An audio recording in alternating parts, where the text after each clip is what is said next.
नमस्ते दोस्तों, परमाणु की संरचना के अगले वीडियो में आपका स्वागत है।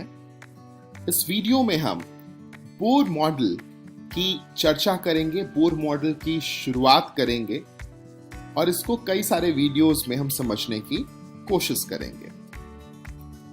बोर मॉडल की पृष्ठभूमि को देखते हैं। जैसा कि रदरफोर्ड मॉडल के दोष में हमने देखा था कि इलेक्ट्रॉन का न्यूक्लियस में मिल जाना एक बड़ा दोष था कि ऐसा हो जाएगा मैक्सवेल की थ्योरी से, और उसको वो एक्सप्लेन नहीं करते थे। बोर मॉडल ने विद्युतीय चुंबकीय विकिरण का द्वैत व्यवहार, dual nature of electromagnetic radiation की सहायता से ये एक्सप्लेन करने की कोशिश करी और परमाणु स्पेक्ट्रम से संबंधित प्रायोगिक परिणाम भी बोर मॉडल ने सिद्ध किया, जो कि एक बड़ा मॉडल सिद्ध हुआ स्ट्रक्चर ऑफ एटम में। एक बड़ी खोज की तरीके से इसमें ये साबित हुआ।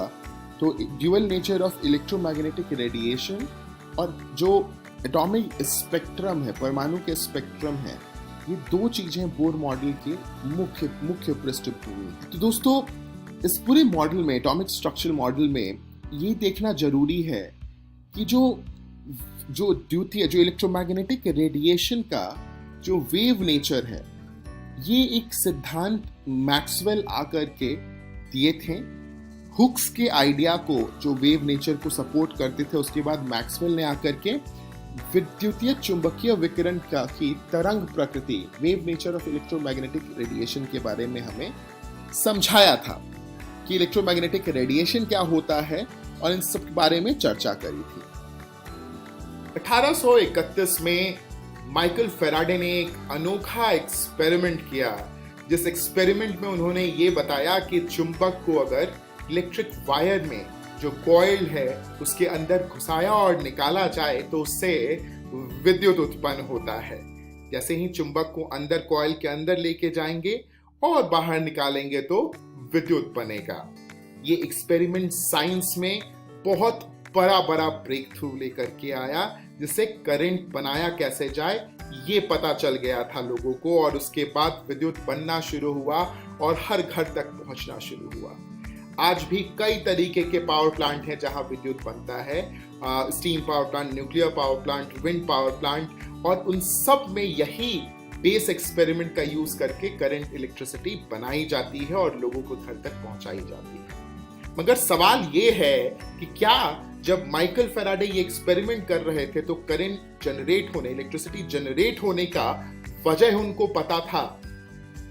नहीं पता था उनको। मैक्सवेल, 24 साल के यंग स्कॉटिश साइंटिस्ट, ने इसकी वजह बताई। मैक्सवेल ने अपने कई सारे एक्सपेरिमेंट का इस्तेमाल करके, मैथमेटिकल मॉडल का इस्तेमाल करके ये बताया कि इलेक्ट्रोमैग्नेटिक वेव नाम की चीज होती है, जो वेव होती है, उसकी वजह से ये सब कुछ हो रहा है। उन्होंने मैथमेटिकली इसको प्रूव किया और ये भी बताया कि अगर कोई चार्ज ऑब्जेक्ट मूव कर रहा है तो वो इलेक्ट्रोमैग्नेटिक वेव बनाता है।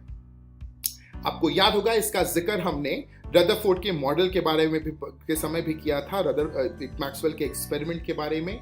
और अगर हम ध्यान दें तो यही प्रॉपर्टी होती है कि जब एक चार्ज ऑब्जेक्ट मूव करता है तो ऐसे मैग्नेटिक प्रॉपर्टी की वजह से इलेक्ट्रोमैग्नेटिक वेव बनाता है अपने अराउंड, और ये इलेक्ट्रोमैग्नेटिक वेव का जो वेग, जो वेलोसिटी, जो स्पीड होती है, वो बहुत तेज होती है। लाइट के स्पीड के बराबर होती है, 3 लाख किलोमीटर पर सेकेंड के बराबर। और इस स्पीड से इसकी इलेक्ट्रोमैग्नेटिक वेव का रिश्ता लाइट से भी जुड़ता है, स्पीड ऑफ लाइट के बराबर होता है। और इसीलिए ये माना गया कि लाइट भी जो है वो इलेक्ट्रोमैग्नेटिक वेव का एक पार्ट है। और उसके बाद उन्होंने इलेक्ट्रोमैग्नेटिक स्पेक्ट्रम पूरा स्टडी किया, जिसमें बताया कि जो लाइट भी है वो उसी का एक हिस्सा है। उन्होंने इलेक्ट्रोमैग्नेटिक स्पेक्ट्रम को एक्सप्लेन करते हुए ये बताया कि जो इंसान की आंखें हैं वो एक पर्टिकुलर रेंज तक, विजिबल रेंज को ही देख पाती है, जिसका वेवलेंथ सीमित होता है, 400 से 700 के आसपास होता है वेवलेंथ। और उस इलेक्ट्रोमैग्नेटिक स्पेक्ट्रम को पूरा एक्सप्लेन किया। उसके बाद मैक्सवेल ने एक और डिस्कवरी में रंगीन फोटोग्राफी का भी आविष्कार किया। मैक्सवेल 48 साल की उम्र में दुनिया को छोड़कर चले गए, और लेकिन उनके एक्सपेरिमेंट्स बहुत ज़्यादा कारगर हुए। हर एप्लीकेशन में ये इस्तेमाल होता है, radio, TV, x-ray machine, lights वगैरह सब में हम लोगों को बहुत ज़्यादा मदद मिलती है। इस पूरे स्पेक्ट्रम की स्टडी से, इलेक्ट्रोमैग्नेटिक वेव के पूरे एप्लीकेशन से पूरी दुनिया में कई सारे एप्लीकेशंस डेवलप हुए हैं।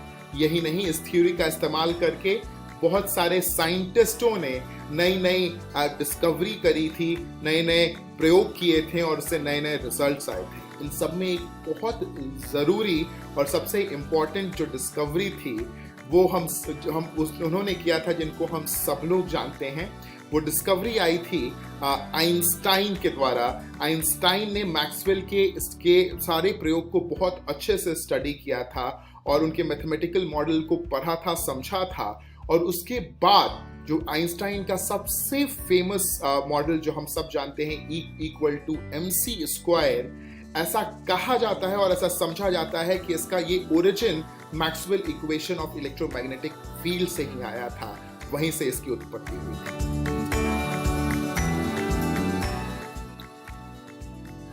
विद्युत चुंबकीय तरंग के सामान्य गुण क्या होते हैं उसके बारे में चर्चा कर लेते हैं। अगर charge particle, oscillating charge particle, दोलयमय अवशित द्वारा विद्युत और चुंबकीय क्षेत्र निर्मित होते हैं जो एक दूसरे पे परपेंडिकुलर होते हैं। जो इलेक्ट्रिक फील्ड और magnetic field oscillating charge particle द्वारा जनरेट होते हैं वो एक दूसरे के पे परपेंडिकुलर, तो अलग अलग प्लेन पे होते हैं जो परपेंडिकुलर होते हैं। दाईं तरफ आपको तस्वीर में वो दिख भी रहा होगा। दूसरा इंपॉर्टेंट पार्ट ये है कि जैसे साउंड वेव और वाटर वेव को मीडियम की जरूरत होती है, कोई माध्यम की जरूरत होती है आगे बढ़ने के लिए, इलेक्ट्रोमैग्नेटिक वेव को ऐसे कोई माध्यम की आवश्यकता नहीं होती। तीसरा इंपॉर्टेंट पार्ट ये है कि जो इलेक्ट्रोमैग्नेटिक वेव है वो अलग अलग तरह के तरंग होते हैं। इसमें gamma ray, X ray, ultraviolet, visible, infrared, microwave, radio, इस तरीके के तमाम तरंग शामिल होते हैं, जिसमें आपको दिख भी रहा होगा कि एक छोटा सा विजिबल स्पेक्ट्रम भी है जो इंसानों को वो दिखाई देता है, और उसी की वजह से हमको अलग अलग चीजें अलग अलग रंग की दिखाई देती हैं और हमारे आंखों तक पहुंच करके, हमारे दिमाग तक जा करके वो वेव हमें रंगों की अनुभूति देता है। जो चौथा इंपॉर्टेंट पार्ट है कि जो विद्युत चुंबकीय तरंग को दर्शाने के लिए विभिन्न मात्रकों का उपयोग किया जाता है। इसमें फ्रीक्वेंसी और वेवलेंथ दो महत्वपूर्ण पार्ट हैं। ठीक है, इस तरीके से जो इलेक्ट्रोमैग्नेटिक वेव है उसको फ्रीक्वेंसी और वेवलेंथ के साथ हम लोग दर्शा सकते हैं कि ये इस फ्रीक्वेंसी का इलेक्ट्रोमैग्नेटिक वेवलेंथ है, या ये इस वेवलेंथ का इलेक्ट्रोमैग्नेटिक वेव है, या इस फ्रीक्वेंसी का इलेक्ट्रोमैग्नेटिक वेव है। तो आशा है आपको ये समझ में आया होगा। अब इंपॉर्टेंट पार्ट ये है कि फ्रीक्वेंसी का जो ऐसा यूनिट होता है वो हर्ट्ज होता है, और वेवलेंथ का जो ऐसा यूनिट होता है वो मीटर होता है। ठीक है, आइए अब हम लोग एक इंपॉर्टेंट पार्ट डिस्कस कर लें जो पहले वीडियो में कर भी रखे हैं, कि हम लोग अमूमन जो स्पीड ऑफ लाइट है वैक्यूम में उसको 3 × 10⁸ मीटर पर सेकेंड लेते हैं, जो जैसा कि हमने कहा था 3 लाख किलोमीटर पर सेकेंड। उसी को अगर आप और लिखेंगे तो 3 × 10⁸ मीटर पर सेकेंड में आप लिख सकते हैं, और ये होता है स्पीड ऑफ लाइट।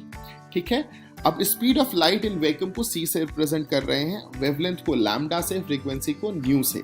ठीक है, अब ये समीकरण बेहद जरूरी समीकरण है, बहुत सारे सवाल भी आते हैं। समीकरण ये कहता है कि speed of light is equal to nu × lambda. जो न्यू × लैम्डा, तो स्पीड ऑफ जो लाइट है वो बराबर होता है वेवलेंथ के इनटू फ्रीक्वेंसी के। तो फ्रीक्वेंसी को न्यू से दर्शाया गया और लैम्डा से।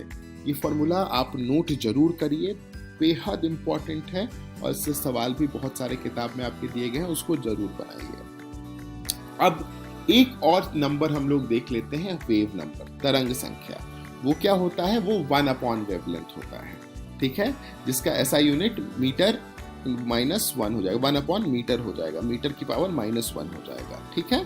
ये दो चीज हैं, एक हम लोग जो समीकरण हमने अभी देखा C equal to nu lambda, बहुत जरूरी है, C equal to nu lambda, ये याद रखना, speed of light equal to frequency into wavelength, और जो दूसरा है वो वेव नंबर 1 वेवलेंथ, ठीक है दोस्तों। तो आइए देखते हैं आज हमने क्या सीखा। आज हमने बोर मॉडल की शुरुआत करी, जिसमें हमने इलेक्ट्रोमैग्नेटिक स्पेक्ट्रम के बारे में चर्चा करी, मैक्सवेल की थ्योरी के बारे में चर्चा करी हमने, ठीक है। और अब आने वाले वीडियो में हम लोग बोर मॉडल को ही आगे बढ़ाएंगे। धन्यवाद दोस्तों।